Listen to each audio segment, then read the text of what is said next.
wabarakatuh. Waalaikumsalam warahmatullahi wabarakatuh. Alhamdulillah, tsumma alhamdulillah. Alladzi nazzala al-furqana ala abdihi liyakuna lil alamina nadhira. Alladzi lahu mulkus samawati wal ard wa lam yakul lahu waladan wa lam yakul lahu syarikun fil mulk. Wa khalaqa kulla syai'in faqaddarahu taqdira. Asyhadu an la ilaha illallah wa asyhadu anna Muhammadar Rasulullah. Allahumma shalli ala Muhammad wa ala alihi washabihi ajma'in, amma ba'du. Pak Ustadz Saroni yang saya hormati, para peserta yang di sini nampak adalah Bapak Sugimin, Profesor yang saya muliakan, dan insya Allah nanti pada waktu kita sudah di YouTube dan sudah di dalam bentuk channel, ada para pemirsa, para hater gitu, yang saya hormati. Pada hari ini kita kembali ngaji kita fokusnya kepada syariat sia-sia atau tuntunan Islam politik yang terkait dengan ayat-ayat Al-Quran, dan kali ini kita pada surat As-Saff ayat ke-1 sampai dengan ke-9.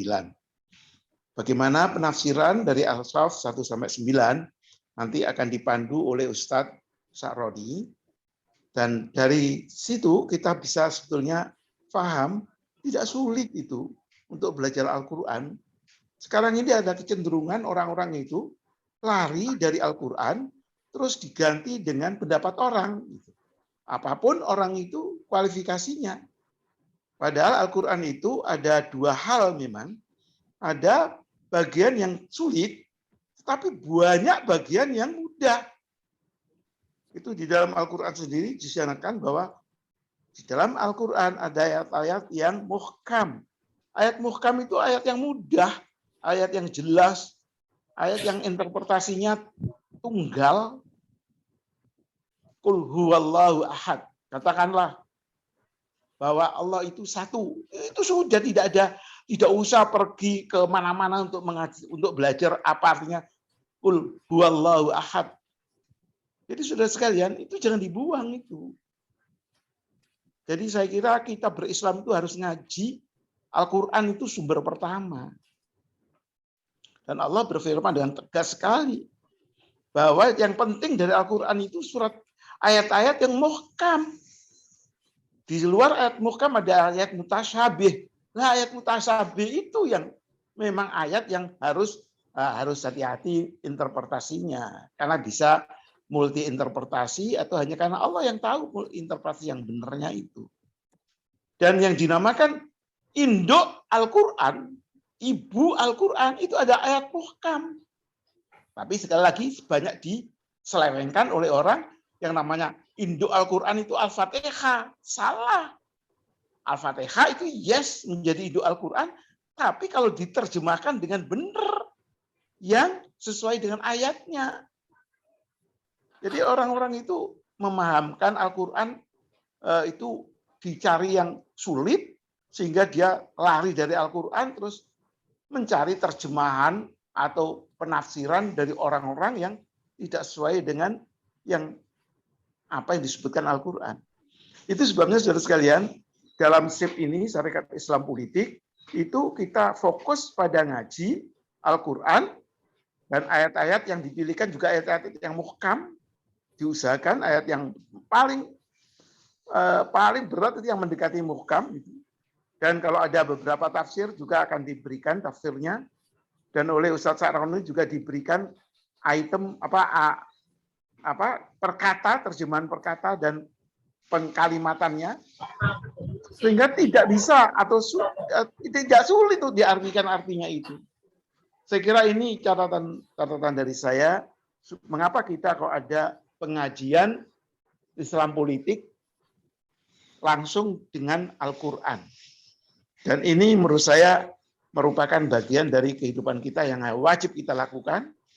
Dan kita tidak boleh hanya berislam itu hanya berkaitan dengan masalah personal saja. Nggak cukup. Kalau kita berislam itu hanya sholat sama sodako, terus mengabaikan masalah syariat siasi, bahkan bukan hanya mengabaikan, melawan syariat siasi, melawan tuntunan Islam politik, memilih pemimpin yang melanggar perintah Al-Quran, termasuk dalam surat Al-Ma'idah 51, itu Al-Quran itu. Ya ayyuhalladzina amanu la tattakhidul yahuda wan nasara auliya. Itu muhkam itu sudah. Jangan dijadikan mutasyabih dengan memainkan kata-kata. Itu adalah kelengahan, kalau tidak kenaifan, kalau tidak kebodohan dari orang Islam sendiri itu. Orang yang non Muslim berusaha itu untuk mengencerkan ayat itu. Dan kita harus teguh. Nah, itu gunanya saudara sekalian, sekali lagi saya mengatakan, mari kita supaya mendapatkan ridho Allah, kecintaan Allah, mendapatkan berkah Allah, mendapatkan nanti surga Allah, kalau berislam kita itu utuh. Jadi ini catatan saya, sayang banyak orang Islam yang terjebak mengerjakan hal yang tidak utuh itu, sehingga nasibnya di dunia sangat buruk, di akhirat juga akan dapat buruk juga. Jadi itu namanya double. Bukan fit dunia hasanah, tetapi fit dunia musibah. Sedangkan akhiratnya bukan akhirat hasanah, juga akhiratnya mendapatkan murka. Itu yang sebetulnya sering disampaikan oleh para ustadz, bahwa berislam itu harus kafah, dan kalau tidak kafah memberikan efek. Afatu'minuna bi ba'dil kitab wa takfuruna bi ba'din. Apakah kamu hanya mengikuti Al-Quran itu sebagiannya saja? Sholatnya, doanya, kemudian sedakonya, tetapi mengabaikan yang lain. Wa takfuruna bi ba'din. Memilih pemimpin salah, memilih partai salah, membuat kebijakan publik salah, itu masih mimpi masuk surga. Begitu mimpi di dunia bisa dapat kenikmatan. Diteruskan ayat itu oleh Allah Subhanahu wa taala. Fama jazaa'u may yaf'al dzalika minkum illa khizyun fil hayatid dunya. Wa yaumal qiyamati yuraduna ila asyadil adzab. Kalau itu perilaku berislam kamu tidak kafar, hanya sholat sama sodako, memilih partai salah, memilih pemimpin salah, membuat kebijakan publik juga salah, maka di dunia akan kamu terhinakan. Dan di akhirat kamu akan mendapatkan siksa yang pedih. Itu Al-Quran jelas itu. Al-Baqarah 82, Al-85, itu muhkam itu. Itu muhkam itu. Sayangnya ustadz-ustadz banyak yang tidak menyampaikan itu. Dia tidak tahu, atau dia lengah, atau kata dia sengaja. Dan itu akan terkena juga itu. Imbasnya itu, si ustadz tersebut. Kalau itu memang dia sengaja, padahal dia tahu. Itulah saudara sekalian, godaan dunia yang sering tertarik kita kepada keduniaan begitu besarnya, sehingga lupa yang inti dari Islam itu. Demikian catatan saya sebagai pembuka pada acara ini. Sudah beberapa waktu yang lalu kita istirahat karena ada beberapa halangan. Mari kita mulai, Pak Ustadz Sa'roni. Seperti biasa kita bacakan ayat 1 sampai 9 dengan tartil, dan kemudian mari kita tafsirkan, meneruskan tafsir yang sebelumnya untuk kita bicarakan bersama, bahas bersama. Tafadhol Pak Ustadz Sa'roni. Bismillahirrahmanirrahim. Assalamualaikum warahmatullahi wabarakatuh. Alhamdulillah rabbil alamin. Nahmaduhu wa nasta'inuhu wa nastaghfiruh wa na'udzu billahi min shururi anfusina wa min sayyiati a'malina. May yahdihillahu fala mudilla lahu wa may yudlil fala hadiya lahu. Asyhadu an la ilaha illallah wa asyhadu anna Muhammadan 'abduhu wa rasuluh. Allahumma salli wa sallim ala nabiyyina wa rasulina Muhammadin sallallahu alaihi wasallam. Qala Allah Ta'ala, a'udzu billahi minasyaitonir rajim. Bismillahirrahmanirrahim. Alif lam mim. Dzalikal kitabu la raiba fihi hudan lil muttaqin. Wa qala Rasulullah Muhammad sallallahu alaihi wasallam, iqra'u al-Qur'an fa innahu sayati yaumal qiyamati syafi'an li ashabihi amma ba'd. Alhamdulillah, marilah senantiasa kita bersyukur kepada Allah atas segala limpahan rahmat dan nikmatnya, termasuk pada pagi hari ini Allah berikan kepada kita semuanya nikmat iman, Islam. Allah berikan kepada kita semuanya umur panjang. Allah berikan kepada kita semuanya kesehatan. Ustaz Saroni, suara-suara di belakang sampean tolong bisa di mute ya Pak ya. Suara-suara noise di belakang. Suara-suara background itu bisa mengganggu pidato panjenengan. Jadi itulah Allah berikan kepada kita semuanya nikmat yang begitu luar biasa. Tinggal kita mau gunakan apa sih nikmat-nikmat tersebut. Kita tinggal untuk menguatkan iman kita, perilaku kita untuk menuju orang-orang yang pandai bersyukur kepada Allah Subhanahu wa Ta'ala. Salam serta salam semoga tetap teruntuk baginda Rasulullah Muhammad SAW. Pada kesempatan kali ini, sebagaimana tadi yang disampaikan, insyaallah kita akan bacakan surah As-Saff ya, ayat 1 sampai ayat 9. A'udzu billahi minasy syaithanir rajim. Bismillahirrahmanirrahim. Sabbaha lillahi ma fis samawati wa ma fil ard wa huwal azizul hakim. Ya ayyuhalladzina amanu lima takununa ma la taf'alun. Kabura makatan indallahi an taqulu ma la taf'alun. Innallaha yuhibbul ladzina yuqatiluna fi sabilihi saffa ka'annahum bunyanun marsus.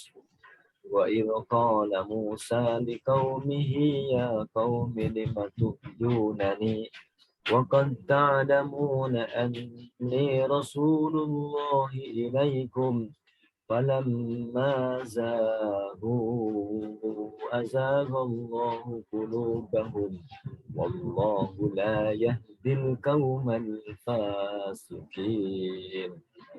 Wa idh qala Isa ibn Maryam ya bani Israila inni rasulullahi ilaikum musaddiqan lima bayna yadayya minat tawrah wa mubasysyiran bi rasulin ya'ti min ba'di ismuhu Ahmad.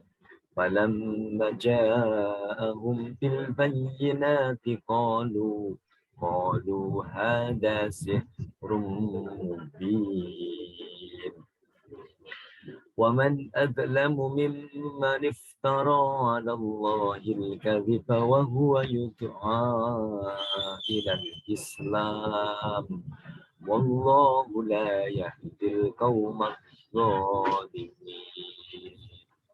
Yuriduna liyutfi'u nurallahi bi afwahihim wallahu mutimmu nurihi walau karihal kafirun. Walladzi arsala rasulahu bil huda wa dinil haqq liyuzhirahu 'ala ad-din kullih walau karihal musyrikun. Subhanallahul azim. Alhamdulillah, kemarin yang sudah kita bahas di ayat yang 1 sampai ayat yang ke-3 ya. Jadi ayat ini yang dimulai dengan lafaz yakni bertasbih kepada Allah Subhanahu wa Ta'ala.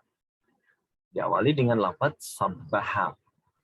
Semua yang menjadi ketetapan Allah, semua yang menjadi perbuatan Allah, yang semuanya telah qadarullah, semuanya adalah baik dan semuanya adalah sangat-sangat sempurna. Oleh karena itu di sini diawali dengan sabbaha, Maha Suci Allah. Kalau Allah menciptakan alam semesta dengan tanpa ada kekurangan, Allah menciptakan alam semesta tidak ada yang semrawut, semuanya serba luar biasa. Oleh karena itu kalau Allah sudah secara terbukti dan teruji alam semesta dengan begitu indah dan luar biasa, tentunya ketika Allah menurunkan Al-Quran pula, maka semuanya juga akan mengarahkan kepada keharmonisan. Sehingga di sini di ayat yang pertama Allah menjelaskan sabbaha lillahi ma fis samawati wa ma fil ardi wa huwal azizul hakim. Maha suci Allah lillahi, hanya untuk Allah. Apa? Ma fis samawati wa ma fil ard, semua apa yang di langit dan semuanya ada yang di bumi itu adalah bertasbih kepada Allah, menundukkan semua perilakunya mengikuti kepada aturan Allah Subhanahu wa taala. Kenapa begitu? Ditutup oleh Allah karena Allah itu Maha Perkasa dan Maha Bijaksana. Sehingga karena yang ada di langit semuanya teratur tadi mengikuti aturan Allah, maka Allah di sini sebagai bukti kalau sudah sekian mungkin juta tahun alam itu tunduk kepada Allah dengan begitu harmonisnya, ya, sehingga kalau kita perhatikan 50 tahun mendatang di antara ahli perbintangan astronomi sudah bisa memprediksi akan terjadi gerhana matahari total lamanya sekian, nanti berada di daerah mana saja, itu sudah bisa ditentukan, berarti menunjukkan karena kehebatan Allah dalam mengatur alam semesta. Oleh karena itu manusia diberi perintah oleh Allah Subhanahu wa taala sebagaimana yang di ayat yang kedua, ya ayyuhalladzina amanu, hai orang-orang yang beriman, lima taquluna ma la taf'alun. Kenapa kalian semuanya mengatakan terhadap apa saja yang kalian semuanya tidak kerjakan? Allah melanjutkan di ayat yang ketiga, kabura maqtan, betapa besar kebencian Allah Subhanahu wa taala ketika kita sebagai orang yang sudah mengakui Allah sebagai Tuhan, tetapi kita semuanya mengatakan sesuatu padahal kita tidak mengerjakannya. Sehingga bagaimana Allah menuntut kepada kita semuanya akan terjadilah sebuah kehidupan yang harmonis, ketentraman dalam kehidupan, manakala kita orang-orang yang beriman itu konsis terhadap apa yang kita ucapkan. Sebagaimana yang sering kita ucapkan kalau Allah mengatakan di dalam bacaan-bacaan sholat kita, yang awal kali kita baca Allahu Akbar, Allah itu adalah terbesar. Allah terbesar bukan hanya ketika kita ucapkan di dalam masjid di atas sajadah saja. Mampukah kita untuk mengucapkan lafaz Allahu Akbar ketika kita di pasar? Kita mengucapkan Allahu Akbar ketika kita di rumah. Kita masih mampu mengucapkan Allahu Akbar ketika kita di gedung DPR MPR. Kita masih mampu mengucapkan Allahu Akbar ketika kita di suasana dan kondisi yang apa saja. Namun kenyataannya banyak di antara kita pandai untuk kita mengucapkan Allahu Akbar ketika di dalam sholat di atas sajadah, begitu 23 jam di luar sholat dan di luar sajadah, di luar masjid, Allah sudah tidak dianggap lagi. Aturan-aturan Allah, ayat-ayat Allah sudah di luar dari apa yang seakan-akan dia membesarkan nafsunya, dia akan mengikuti aturan-aturan orang-orang yang hebat-hebat, padahal orang hebat itu tidak dalam rangka untuk mendekatkan diri kepada Allah, tetapi malah justru menjauhkan seseorang kepada Allah Subhanahu wa taala. Oleh karena itu dalam menerjemahkan bagaimana kita semuanya orang-orang yang senantiasa kita menjadi orang yang konsis apa yang kita ucapkan, setidak-tidaknya contoh dalam sholat kita membesarkan Allah. Allah itu yang maha besar, la ilaha illallah, tidak ada yang kukagumi kecuali Allah, tidak ada yang kuherani kecuali Allah, tidak ada yang kutakjubi kecuali Allah Subhanahu wa Ta'ala. Mampukah lafaz itu juga akan kita bawa di luar ketika kita menjadi karyawan, menjadi pemimpin, menjadi pegawai, menjadi pejabat, menjadi apa saja. Sehingga yang kita kagumi hanyalah Allah Subhanahu wa Ta'ala. Sehingga akan muncul orang-orang yang sami'na wa ata'na, akan mendengarkan ayat-ayat Allah dan taat kepada ayat-ayat Allah Subhanahu wa Ta'ala. Pesan Allah kepada orang-orang yang beriman, bagaimana nanti terjadi sebuah kehidupan yang menyenangkan, ketentraman akan tercipta, kekuatan umat Islam tentang perintah-perintah Allah, ayat-ayat Allah Subhanahu wa Ta'ala, sebagaimana wa ma arsalnaka illa rahmatan lil alamin. Tidaklah aku utus engkau dengan membawa Islam yang berdasarkan pada Al-Quran, yang diperjelas oleh hadis-hadis Rasulullah SAW. Itu sebenarnya intinya adalah untuk rahmatan lil alamin. Bagaimana, apakah Al-Quran itu merupakan sesuatu yang bisa kita praktekkan secara individu atau hanya untuk pribadi kita ketika kita di rumah, individu saja? Ternyata Allah memberikan keterangan di sini, innallaha, di ayat yang keempat ya, innallaha, sesungguhnya Allah Subhanahu wa Ta'ala. Bagaimana Allah Subhanahu wa Ta'ala itu? Innallaha yuhibbul ladzina yuqatiluna fi sabilihi shaffa. Sesungguhnya Allah Subhanahu wa Ta'ala itu menyukai, ya. Menyukai siapa? Di dalam tafsir dijelaskan di sini adalah innallaha yuhibbul ladzina yuqatiluna fi sabilihi shaffa. Bagaimana kita dalam berjuang, dalam rangka berjihad, dalam rangka membangun Islam yang rahmatan lil alamin, untuk mengajarkan nilai-nilai Islam, mempraktekkan nilai-nilai Islam itu, kita tidak secara sendiri-sendiri, tetapi dengan cara shaffa. Bagaimana kata ini Allah Subhanahu wa Ta'ala, ka'annahum bunyanun marsus. Nah, gitu ya. Jadi bagaimana kita semuanya dalam rangka membangun shaf itu berarti akan menggait, akan mempersatukan, akan menjadikan satu kekuatan di antara hal yang berbeda. Sehingga kata Allah seperti ini adalah ka'annahum bunyanun marsus, seperti bangunan yang kokoh. Bangunan yang kokoh itu berarti ada pondasi yang kuat, ada tiang-tiang yang kuat, ada atapnya yang kuat, ada temboknya yang kuat. Nah, sama seperti dalam sebuah permainan sepak bola, di mana sehebat-hebatnya kiper, tetapi kalau pertahanannya tidak bagus, penyerangnya juga kurang baik, nah gitu ya, penyerang kanan, penyerang kiri, bagaimana akan menjadi menang dalam sebuah pertandingan sepak bola? Makanya terjadilah bagaimana kekuatan penyerang kanan, penyerang kiri, termasuk bagian backnya, termasuk kipernya. Ini di dalam Islam begitu. Sehingga dijelaskan dalam tafsir ini, wafil ayat, di dalam ayat tersebut adalah merupakan ada bayan, ada penjelasan tentang apa? Fadlul jihad wal mujahidin, keutamaan kita untuk berjihad, ya. Berjihad di mana saja kita berada. Sebagai guru, bagaimana kita bisa berjihad?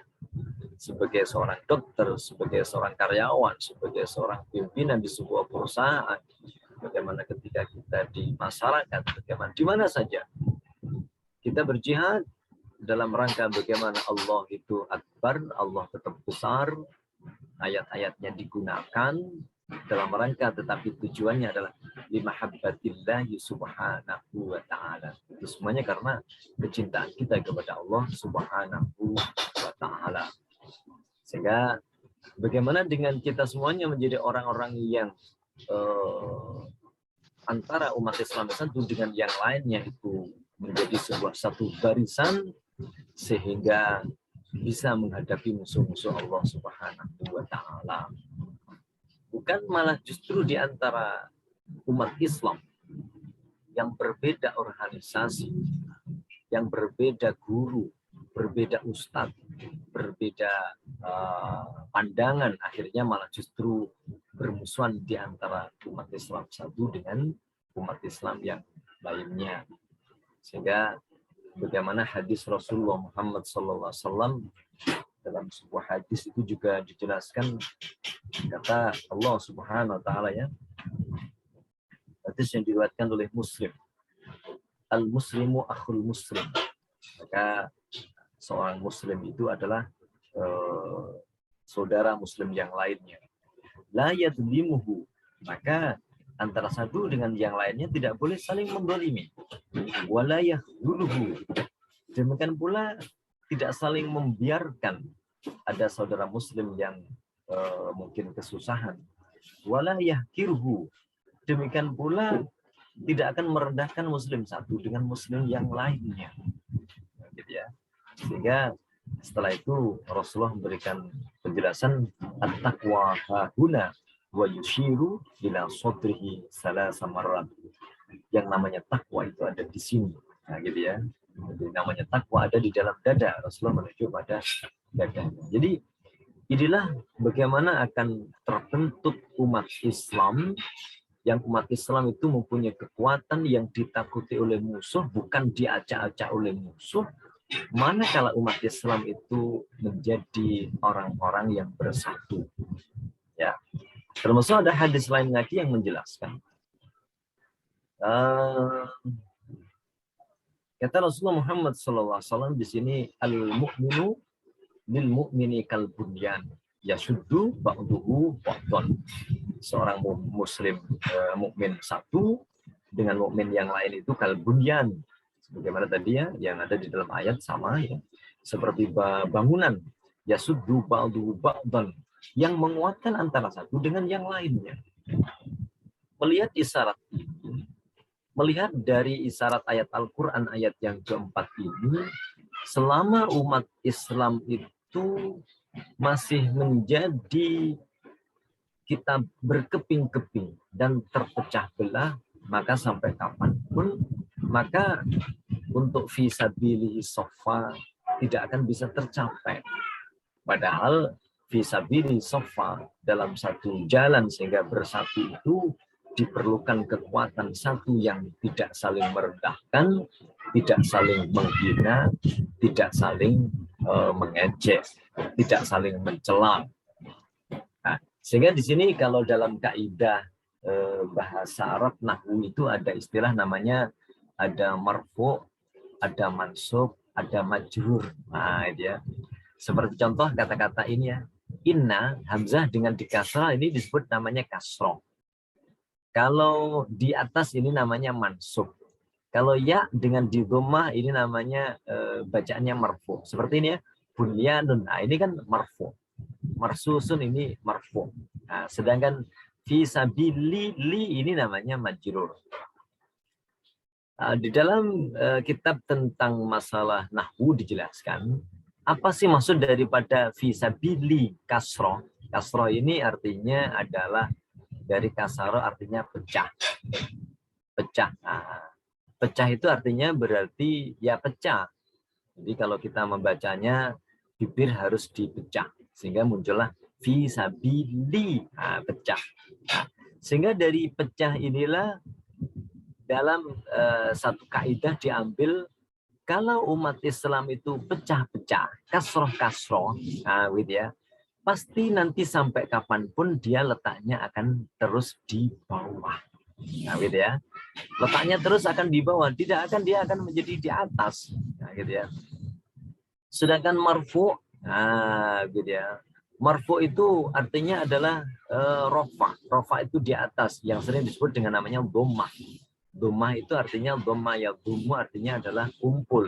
Nah, sehingga dalam kaidah dalam pembacaan Al-Quran itu ada bagian yang nanti marfu, dhammah, nah, gitu ya, kumpul. Letaknya di mana? Satu, berarti dia akan menjadi mubtada. Mubtada itu berarti yang di depan, menjadi penemu, menjadi pemimpin, penggerak. Nah, dia menjadi di awal dia. Atau dibaca marfu dhammah itu karena dia menjadi fa'il. Fa'il itu adalah pelaku. Siapa yang duduk? Ya namanya fa'il karena dia dhammah. Siapa yang memimpin? Oh, karena dia ada fa'il, yaitu dhammah. Nah, gitu ya. Siapa yang memerintah adalah harus dibaca fa'il dhammah. Sehingga akan menjadi penentu dalam kaidah bahasa itu manakala dia ngumpul. Sehingga umat Islam apabila dia mau ngumpul, dia akan menjadi fa'il, pelaku dalam setiap apa saja, penentu kebijakan, nah gitu ya. Atau menjadi mubtada, penemu dalam segala hal, pelaku dalam segala hal, atau menjadi khobarnya. Nah itu manakala sesuai dengan kaidah bahasa itu begitu keadaannya, ya. Sehingga di sini kenapa umat Islam kalau kita perhatikan sampai saat sekarang ini kita belum bisa menjadi satu dalam satu barisan seperti yang Allah gambarkan. Islam itu dalam berjuang itu harus semuanya harus menjadi satu soft, tidak saling menjegal, tidak saling mendolimi, tidak saling mengkhianati. Nah, kenapa Islam tidak bersatu? Ada beberapa hal menurut beberapa catatan ya. Ada pilar-pilar jamaah yang seharusnya harus dimiliki oleh umat Islam. Satu, ya, bahwa umat Islam itu dalam memahami perbedaan itu di antara kita itu masih sangat diutamakan. Gitu ya. Kamu kan berbeda dengan saya, ustadzmu berbeda dengan saya, nah, gitu ya. Kelompokmu berbeda dengan kelompok saya, nah, gitu ya. Nah, perbedaan seperti inilah yang kelihatannya belum dimiliki oleh kita. Kalau perbedaan itu sebenarnya merupakan komponen yang seharusnya dengan beda itu membentuk sesuatu kekuatan. Jadi komponen yang ada kalau di dalam bangunan itu antara bagian fondasi tentunya berbeda dengan pintu, gitu ya. Berbeda lagi dengan atap, strukturnya berbeda, tetapi bagaimana mampu membentuk sebuah kekuatan. Ini yang di antara umat Islam yang belum kita sadari, bahwa kalau kita berbeda, misalkan saja yang satu pakai Imam Syafi'i, yang satu pakai Imam Hanafi, selama ini masih menjadi perdebatan terus dan itu tidak akan bisa dipersatukan. Nah, ini yang kesalahan besar. Sehingga ada kaidah namanya ikhtilafut tanawwu, ya. Jadi bagaimana perbedaan yang variatif itu seharusnya yang tadi seperti dalam bermain sepak bola, ada yang keahlian di bidang penyerang, ada bagian kiper, ada bagian back-nya. Nah itu manakala kita mampu menjadikan keperbedaan tetapi menjadi sesuatu yang indah, nah, menjadi kekuatan, itu yang di antara kita belum terjalin. Yang kedua, ada pilar yang hilang di antara umat Islam itu, yakni dalam rangka memahami perkara-perkara yang antara prinsip dan antara yang buruk, ya. Ada prinsip akidah menyembah kepada Allah, nah, tentang masalah bagaimana sholat 5 waktu, itu kan prinsip. Sebenarnya di antara kita umat Islam semuanya sama, Tuhannya sama, ya, Ka'bahnya sama, nabinya sama, Al-Qur'annya sama. Nah, saat sekarang ini ada pihak-pihak di luar, bagaimana keperbedaan umat Islam itu yang dibesar-besarkan terus. Yang satu pakai kunut, yang satu tidak, terus dibesar-besarkan terus. Nah, gitu ya. Sama seperti kemarin tentang kasus adanya dalang dan wayang. Nah, ini perkara-perkara yang metode dalam untuk berdakwah, metode yang berdakwah. Tetapi akhirnya malah justru dibesar-besarkan, menjadikan umat Islam itu berantem antara satu dengan yang lain. Padahal Qurannya sama, nabinya sama, hadisnya juga sama. Hanya keperbedaan untuk berdakwah itu enaknya pakai apa, ya? Bukan prinsip. Tetapi cabang ini malah justru digoreng oleh orang yang benci dengan Islam sehingga umat Islam terus berantem. Nah, sehingga umat Islam sudah mulai untuk mempersatukan kembali. Ada hal-hal yang pasti akan dimunculkan, hal-hal perkara-perkara yang bertentangan. Nah, gitu ya. Sehingga banyak di antara kita yang sukanya itu yang seharusnya perkara itu kecil sehingga menjadi besar, akhirnya keberbedaan yang muncul. Yang sesuatu yang besar ternyata dikecilkan. Nilai akidah bahwa di antara kita semuanya umat Islam di Indonesia itu sudah sama, Tuhannya sama, masjidnya semuanya menghadap ke kiblat, musola juga begitu, cara sholatnya sudah suci semuanya. Hanya ada keberbedaan sedikit-sedikit itu yang terus dimainkan sehingga umat Islam tidak bersatu. Kamu beda, wah ini kelompok A, ini kelompok B beda. Cuma gara-gara beda apa? Ya, gitu ya. Yang satu memelihara jenggot, yang satu jenggotnya dicukur. Itu aja sudah menjadikan kita tidak mau bisa bersama, tidak mau duduk bersama, apalagi urusan masalah negara. Nah, gitu ya. Seharusnya ada pilar yang hilang pula bahwa kita umat Islam lupa bahwa kita umat Islam itu punya musuh bersama, ya, punya musuh, yakni walan tardu ankal yahudu walan nasara hatta tattabi'a millatahum. Gitu ya. Tapi ternyata kalau kita perhatikan sekarang musuh kita adalah ya umat Islam. Nah, gitu ya. Yang pilar yang hilang pula di antara kita seharusnya bahwa surga itu adalah tujuan kita bersama seharusnya, ya. Namun kenyataannya kan tidak. Nah, oleh karena itulah dalam rangka untuk membangun kebersatuan itu yang Allah jelaskan pada ayat setelahnya. Nah, gitu ya. Kata Allah Subhanahu wa taala di ayat yang kelima, ya. Wa idz qala Musa liqaumihi. Ingatlah wahai kalian semuanya umat Nabi Muhammad SAW, ingat tentang umatnya ingat Nabi Musa. Ketika memperjuangkan Nabi Musa berdakwah untuk menjadikan bagaimana ya qaumi wahai kaumku, lima tu'dunani, kenapa kamu menyakitiku?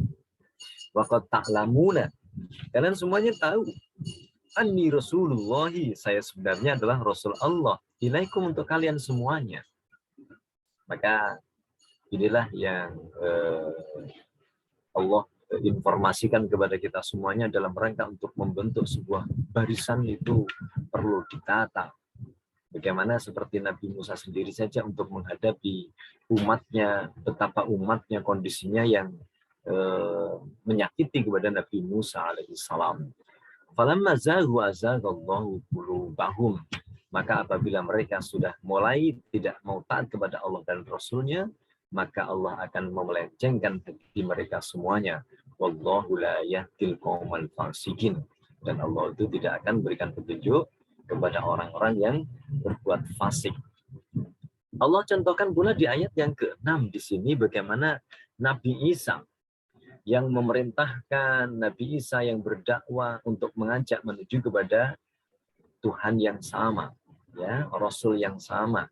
Wa idz qala Isa bin Maryam, ketika Nabi Isa berkata, ya Bani Israel, wahai Bani Israel, inni rasulullahi ilaikum, sesungguhnya saya adalah Rasul dari Allah untuk kalian semuanya, yang berfungsi untuk apa? Musaddiqon, nanti akan membenarkan, ya, yang membenarkan lima baina yadai minat Taurat, yakni yang membenarkan dari apa-apa yang di hadapannya, yakni berupa kitab Taurat, yakni yang diturunkan oleh Allah kepada Nabi Musa.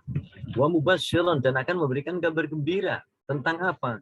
Bi rasulin, yakni dengan rasul yang nanti akan datang sesudah Nabi Isa yang bernama adalah Ahmad. Namun begitu jelas ketika falamma ja'ahum bil bayyinat qalu hadza sihrun mubin, maka ketika datang kepada mereka dengan tanda-tanda yang jelas, mereka mengatakan qalu hadza sihrun mubin, ini adalah merupakan sihir yang nyata. Nah, gitu ya. Jadi perjuangan untuk menjadikan bagaimana orang itu bisa menjadi dalam sebuah soft, ternyata pembinaan secara pribadi-pribadi yang dilakukan seperti oleh Nabi Musa, Nabi Isa untuk membentuk sebuah kekuatan.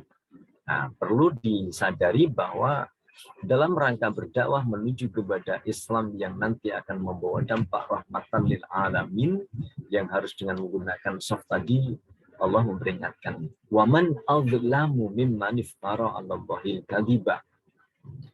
Siapa yang lebih zalim di antara orang-orang yang mereka suka untuk membuat atas nama Allah sebuah kebohongan, ya.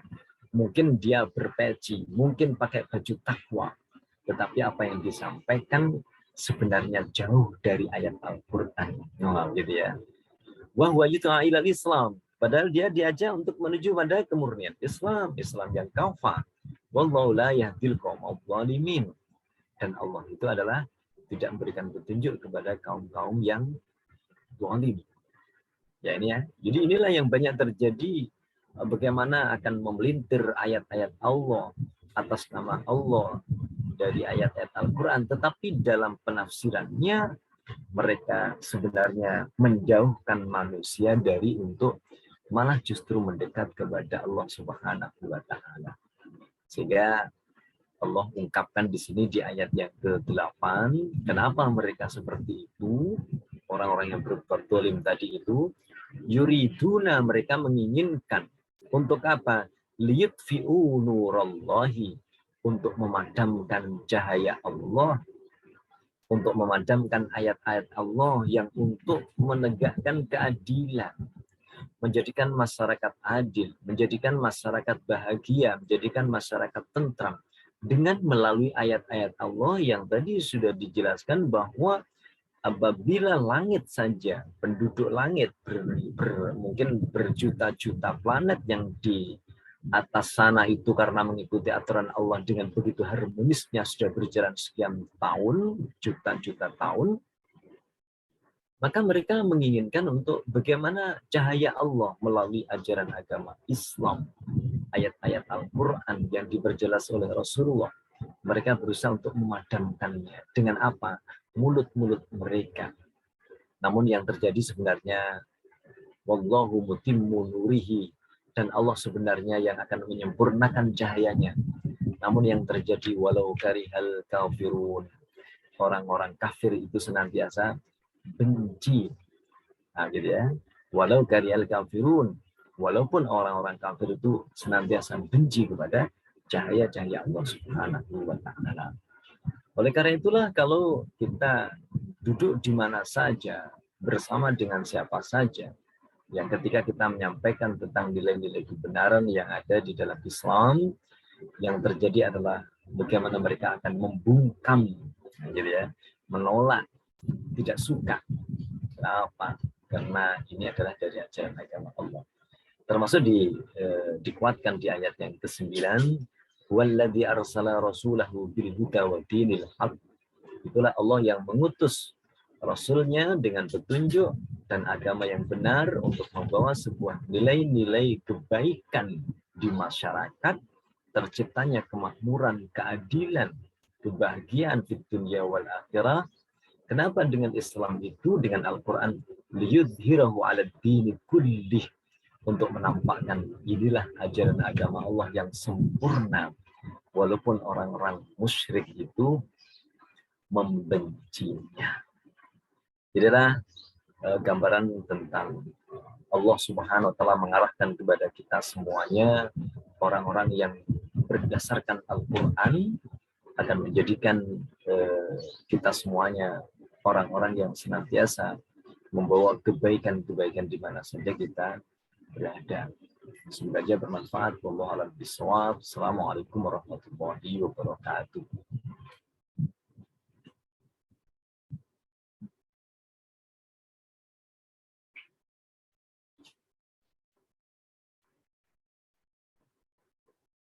Pak Fuad, maaf, speakernya masih belum dibuka. Baik, alhamdulillah, alhamdulillah. Alhamdulillah, saudara-saudara sekalian, para pendengar semua, alhamdulillah kita telah menyimak tadi apa yang disampaikan oleh Ustadz Sa'roni, mulai dengan membaca secara tartil dari surat As-Saff ayat 1 sampai 9, kemudian dilanjutkan tafsirnya tafsir per kata, tidak sampai per kata, per kalimat, sehingga semua alhamdulillah yang kemarin pada beberapa waktu yang lalu sudah 1 sampai ayat ke-4, tadi penekanannya pada ayat ke-5, ke-6, 7, 8, dan 9.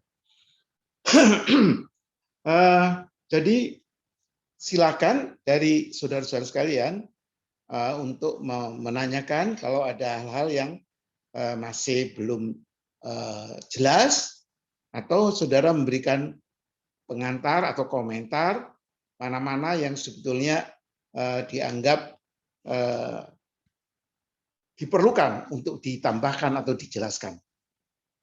Saya menambahkan sedikit dari surat, terutama pada yang akhir-akhir itu ya, yang sering dibaca pada waktu Jumatan itu, pada ayat yang ke-7 kalau saya tidak salah. Ya. Yuriduna liyutfi'u nurallahi biafwahihim. Wallahu mutimmu nurihi walau karihal kafirun. Itu tadi belum sempat diulas oleh Pak Ustadz Saroni. Jadi sebetulnya orang-orang yang tidak suka Islam atau yang memusuhi Islam, mereka itu mempunyai niat itu. Niatnya itu yuriduna liyutfi'u nurallahi biafwahihim. Untuk, kalau bahasa terjemahnya itu menutupi yuriduna liyutfi'u nurallahi biafwahihim, menutupi sinar dari Islam itu. Menutupi biafwahihim dengan omongan, dengan mulut. Kalau ayat lain, musuh Islam itu menghancurkan Islam dengan fisik, perang fisik. Tapi ayat ini fokusnya menghancurkan Islam, merusak Islam, menjatuhkan Islam, termasuk umat Islamnya, biafwahim, dengan omongan. Itu yang sekarang kita nampak banyak, saudara. Pak Ustadz Saroni, tolong nanti difahamkan pada umat-umat, pada jamaah. Kalau sekarang itu saya ngeri, saudara, dan sangat prihatin. Apa yang terjadi, penghujatan, ya, pertikaian, dengan kata-kata yang kasar, kata-kata yang buruk, di channel-channel, di podcast-podcast, menghujat dengan bahasa yang kasar. Padahal dia mengatakan orang Islam. Pakaiannya tadi katanya Ustadz Saroni, pakaiannya Islam. Adalah 1-2 yang pakaiannya memang pakaian yang tidak Islamik lah. Tapi kebanyakan itu dengan mulut mereka merusak Islam. Mengata-ngatai orang Islam. Mengata-ngatai ulama Islam. Dan itu tersebar di mana-mana dan tidak ada koreksi sama sekali. Mengapa itu saya katakan memprihatinkan? Karena di dalam Al-Quran sendiri Allah mengajari kita berbicara yang baik, dengan bahasa yang benar, dengan bahasa yang ada penghormatan di dalam pembicaraan itu. Bahasa yang sopan, bahasa yang halus, qaulan syadida, ucapan yang benar, qaulan karima, ucapan yang menghormati.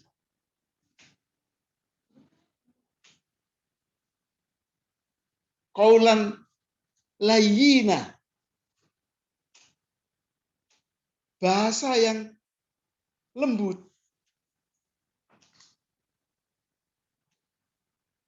Tapi apa yang mereka lakukan? Sepertinya kalau ada orang yang salah, yang berbeda saja dalam visi, bahkan itu juga kadang-kadang ada postingan-postingan yang dimanipulatif, langsung durian runtuh itu habis-habisan itu menghujat dengan bahasa yang sangat kasar, sangat buruk. Ini betul-betul manifestasi di yuriduna liyudfi'u nurallahi biafwahihim. Mereka itu memusuhi Islam, menghancurkan Islam dengan ucapan-ucapan. Wallahu mutimmu nurihi walau karihal kafirun. Mereka lupa bahwa Allah akan menyempurnakan sinar-sinarnya.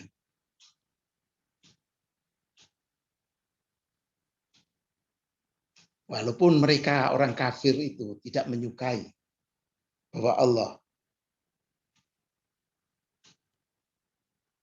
memberikan sinarnya, menyempurnakan sinarnya. Nah, tapi Allah menyempurnakan sinarnya itu di dalam Islam mestinya melalui proses sunatullah. Sunatullah ya melalui mulut-mulut orang Islam yang baik. Seperti Ustadz Saroni, gitu. Ustadz Sugimin. Gitu.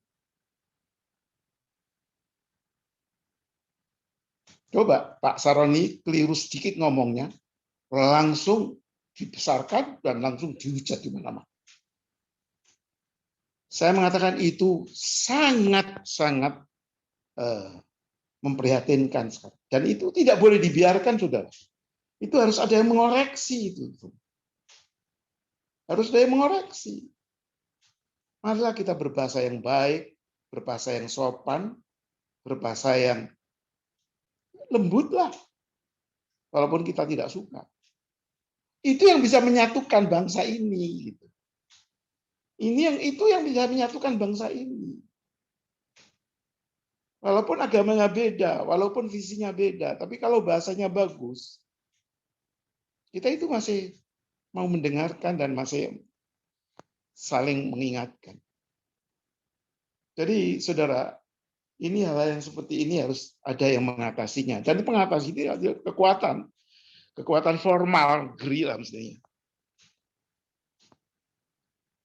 Saya kira itu yang tadi belum dibahas secara detail oleh Pak Ustadz Saroni, bahwa musuh Islam itu selain memerangi, pada ayat yang lain nanti mungkin kita akan lihat itu, fisik, ngebom, tapi ada yang memusuhi Islam dengan cara yang memakai kata-kata, dengan bahasa.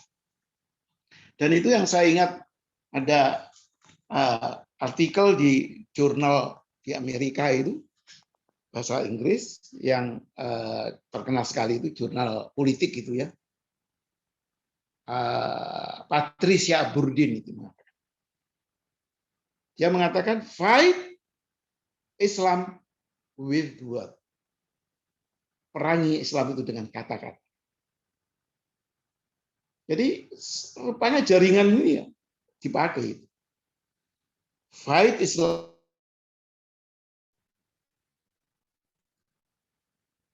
Saudara-saudara sekalian, ini catatan saya dari ayat itu.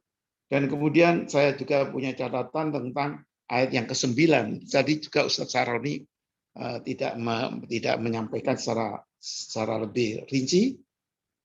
Allah menyampaikan dalam surat ayat 9 itu, "Walladzi arsala rasulahu bil huda wa dinil haq liyudhhirahu 'alad dini kulli walau karihal musyrikun." Ini tidak disinggung secara detail tentang makna dari liyudhhirahu 'alad dini kulli. Itu kata kunci itu sebetulnya. Walladzi, Allah, dialah Allah. Arsala rasulahu bil huda, yang menurunkan rasulnya dengan misi kebenaran, wa dinil haq, agama yang benar, liyudhhirahu 'alad dini kulli, untuk bisa mengatasi, untuk bisa mengoreksi kesalahan-kesalahan dari agama-agama yang lain. Liyudhhirahu ala dini kulli. Jadi Islam itu diturunkan oleh Allah untuk bisa mengoreksi kesalahan yang diajarkan oleh agama-agama lain. Itu misi Islam yang besar itu. Walau kariyal musyrikun. Pastilah orang-orang musyrik itu tidak suka terhadap misi itu karena mereka akan dikoreksi oleh Allah. Jadi Islam itu diturunkan oleh Allah untuk mengoreksi kesalahan manusia yang di dalam bertuhannya itu salah, di dalam beragamanya itu salah, yang akan mendatangkan kerusakan. Kalau agamanya salah, tuntunan agama yang diikutinya mestinya salah, dan itu harus dikoreksi. Karena akan mendatangkan kerusakan. Yang salah itu mendatangkan kerusakan kita. Itu yang tidak banyak dibahas. Jadi misi Islam itu, kalau yang salah itu terkoreksi, maka datanglah yang baik. Wa ma arsalnaka illa rahmatan lil alamin. Muhammad itu diturunkan oleh Allah untuk mengajarkan Islam, membawa rahmat bagi alam semesta. Rahmat itu bisa turun kalau alam semesta itu diurus dengan benar. Itu rasionalnya begitu. Bagaimana bisa datang rahmat alam semesta kalau mengelola alam semesta itu dengan cara yang salah? Dan Islam itulah yang mengoreksi kesalahan itu. Jadi ini konteksnya bukan personal, saudara. Ini konteksnya sosial, politik, dan lingkungan. Perbaikan masyarakat, perbaikan peradaban, dan perbaikan alam semesta. Jadi kata kuncinya itu adalah Islam politik, syariat siasi. Jangan semua terus dibolokkan kepada personal-personal. Karena personal yang baik, kalau dia tidak jadi apa-apa, tidak jadi pemimpin, ya tetap aja membuat rusak. Yang bisa membuat baik itu kalau personal itu majikan. Itu katanya Pak Gimin, majikan. Baiklah, saudara sekalian, ini catatan-catatan saya. Monggo silakan, ada waktu untuk diskusi. Silakan. Ini surat ini As-Saff 1-9. Insya Allah pada yang akan datang diteruskan 10 sampai As-Saff yang terakhir. Karena itu semua mempunyai misi-misi yang bagus untuk kehidupan kita semua. Silakan kalau ada yang mau memberikan komentar, Pak Gimin. Monggo Pak Gimin.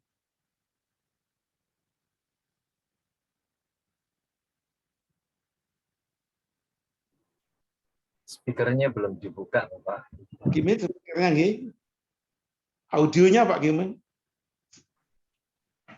Pengalaman saya mulai zaman Belanda sampai sekarang itu kan memang pembesaran hal-hal yang berbeda untuk merusak. Itu memang, waduh, luar biasa itu. Luar biasa itu dari segala hal. Misalnya aja kalau di Jogja, di Solo itu adalah di Jogja itu mondolan,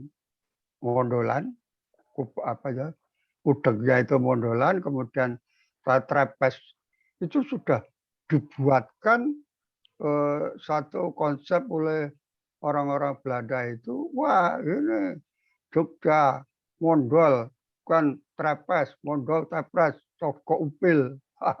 Itu dalam segi pengamalan. Dan antara Jogja Solo, Kulon Kikis, Etan Kikis. Nah, dan sebagainya begitu. Lalu dalam bidang agama yaitu tadi dibuatkan bahwa antara yang satu dengan yang lain itu sudah dibuat diadu domba, dibesarkan bahwa waduh itu bukan main, banyak orang membesar-besarkan itu tadi ya terus terang aja antara Masjid NU dan Muhammadiyah, wah ini sudah begini Pak Wah, itu memang itu adalah warisan dari orang-orang dahulu Belanda dulu yang memang mengadu domba. Padahal ya seharusnya itu sama ya. Apanya yang beda aja? Beda pakai taukat dan taukat itu susah dibesarkan. Ini ada itu. Itulah sebenarnya yang oleh pemimpin kita itu harusnya lah. Bagaimana caranya membuat bersatu itu. Nah, itulah di antara umat yang beragama itu dibuat bersatu. Kalau dibuat bersatu saya kira ya adalah kekuatan kita itu ya luar biasa lah. Itu kira-kira begitulah. Buat bersatu ya ngajinya sama ini.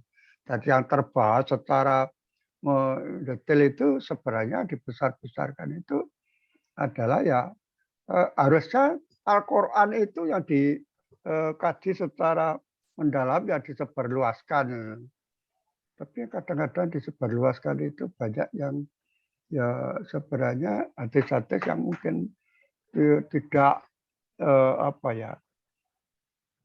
tidak jelas itu malah dibuat sedemikian rupa sehingga itulah yang menyebabkan beda.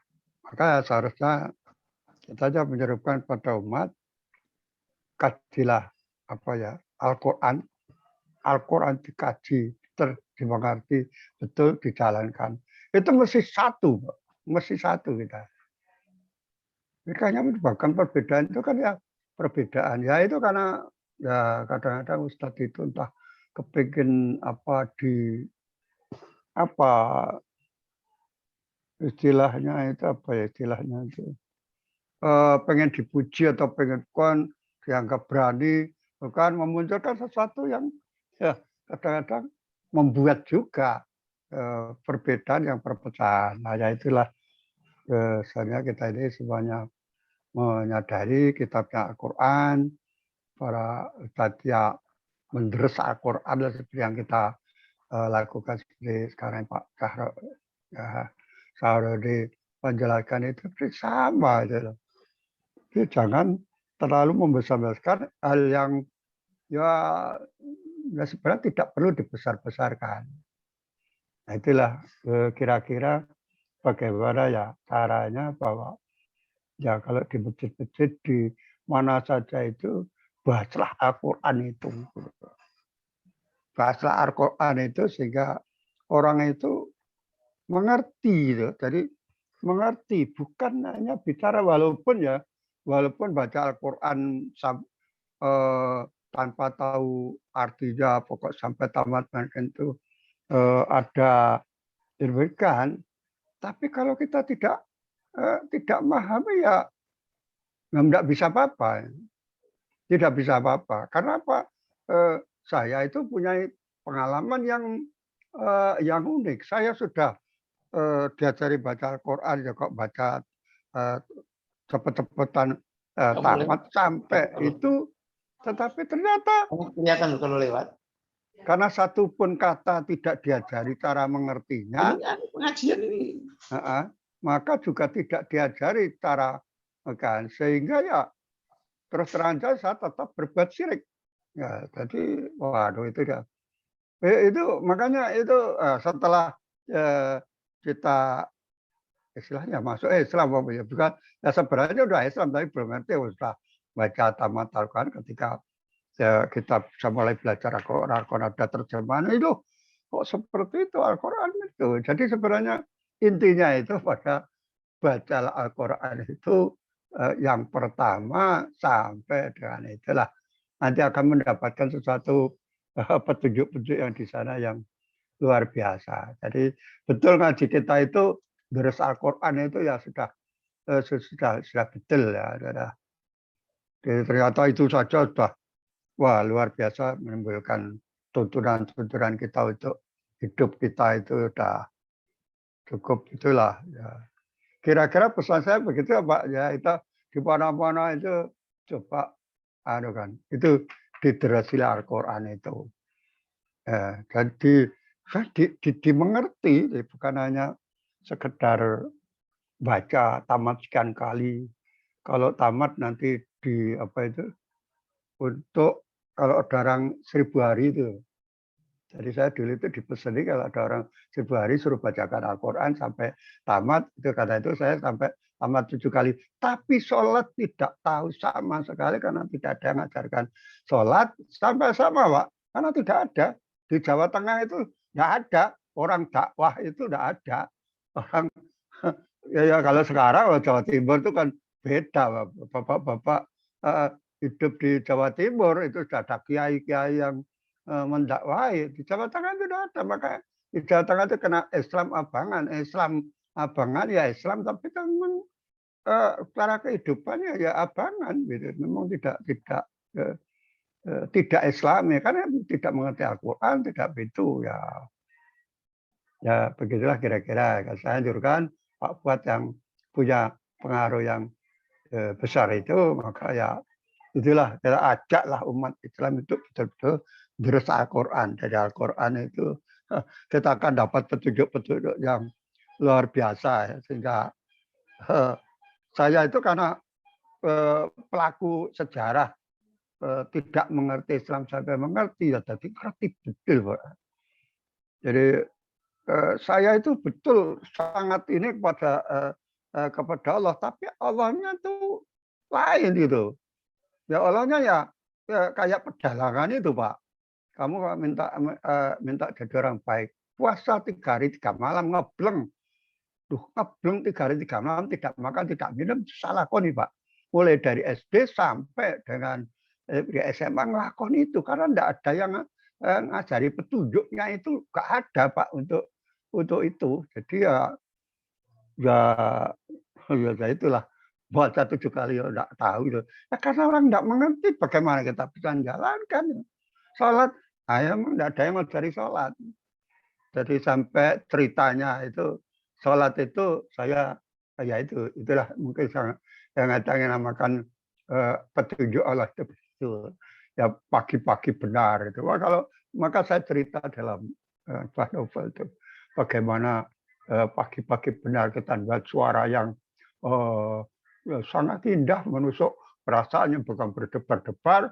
Kemudian saya coba kejar itu, lari lewat sungai yang dalam, tak takut ular, tidak itu ternyata suaranya dari satu masjid, dan saya coba masuk masjid itu ininya juga salah, cara wujudnya salah, dimarahi, akhirnya ceritanya itu saya ikut di belakang, ikut anak-anak. Nah, karena salat kan juga tidak mengerti. Allahu Akbar, sudah sujud ini. Allahu Akbar kan harusnya berdiri. Karena terlalu konsentrasi masih sujud terus. Sehingga dia ditertawakan sana anak, malah dituduh PKI itu. Nah, akhirnya juga bagaimana saya siap dia salat? Nah, saya ikuti orang tua karena takut sama anak kecil. Ya, kita tidak gusuk pada itu, tapi di kanan, sedekapnya begini, kakinya begini itu. Waduh, itu juga satu hal yang ini, mungkin kita ya orang Islam sendiri ya mungkin yang salah, kita merasa begitu aja. Nah itu mungkin kita sendiri, Pak, yang salah. Jadi dakwah itu Al-Quran itu. Setelah dari Al-Quran ya sudah. Dari Al-Quran itu saya bisa ceramah di IAIN itu. Dan mulai daripada itu mengerti mengenai masalah-masalah kebaikan sehingga otak kanan itu jalan dari Al-Quran itu, otak kiri dari kemampuan fisika itu jalan, sehingga saya itu gabungkan otak kiri dan otak kanan, tapi supaya tulisan saya itu nanti itu bisa dibaca, sebenarnya sentuhan-sentuhannya itu, sentuhan sana Islamnya itu bisa dibaca orang banyak.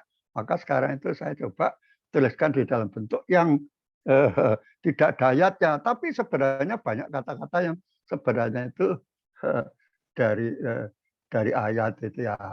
Kira-kira begitu, kita harus sebarkan. Ini Al-Quran itu ada yang kita terus sampai orang itu jalankan menurut Al-Quran itu lah. Gimana Pak buat itu nanti mengkibarkan itu ke sana lah kira-kira ya. Oke, gitu tambah saya cuma mengaduk saja karena saya itu pelaku sejarah mulai dari jahiliyah sampai tua begitu gitu. Ya, alhamdulillah. Pak Gimin, kapan itu bukunya jadi?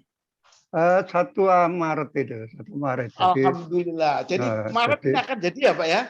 Maret itu akan jadi novel. Jadi itu memang otak kiri dan otak Ya, ya. otak Luar kanan biasa saya ini. keluarkan. Jadi cara menganukan itu saya berdasarkan ayat itu saya tahu, kemudian saya gabungkan sehingga menjadi petunjuk yang bisa dilaksanakan oleh apa saja.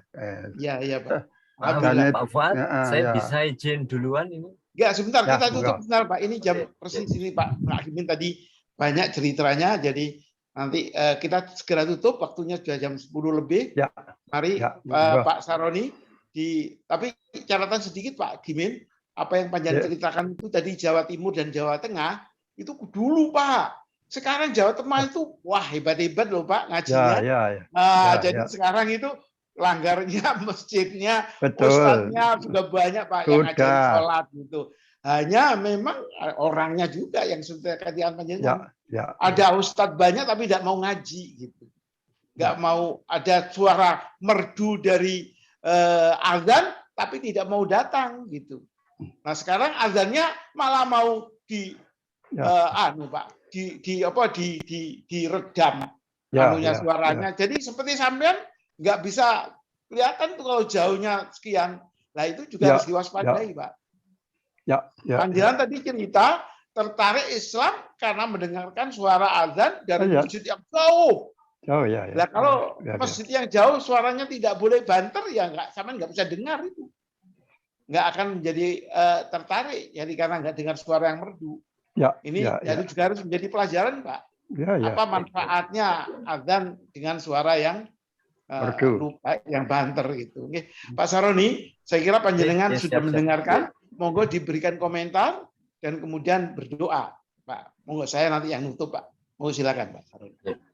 Ya, semoga aja Allah berikan kepada kita semuanya kembali untuk menuju kepada Islam yang kafah. Artinya bagaimana ketika kita berislam, hubungan kita kepada Allah baik, hubungan kita kepada sesama manusia baik, sehingga tercipta lingkungan kita, di mana kita bekerja, masyarakat kita, negara kita, bahkan dunia dengan Islam akan tercipta sebuah kedamaian, tercipta sebuah kebaikan untuk hidup bersama-sama. Saya kira mungkin begitu dulu. Semoga Allah berikan kepada kita semuanya senantiasa petunjuk untuk menuju kepada kebaikan dan kebaikan. Saya kira cukup. Alhamdulillahirabbil alamin. Semoga aja bermanfaat. Assalamualaikum warahmatullahi wabarakatuh.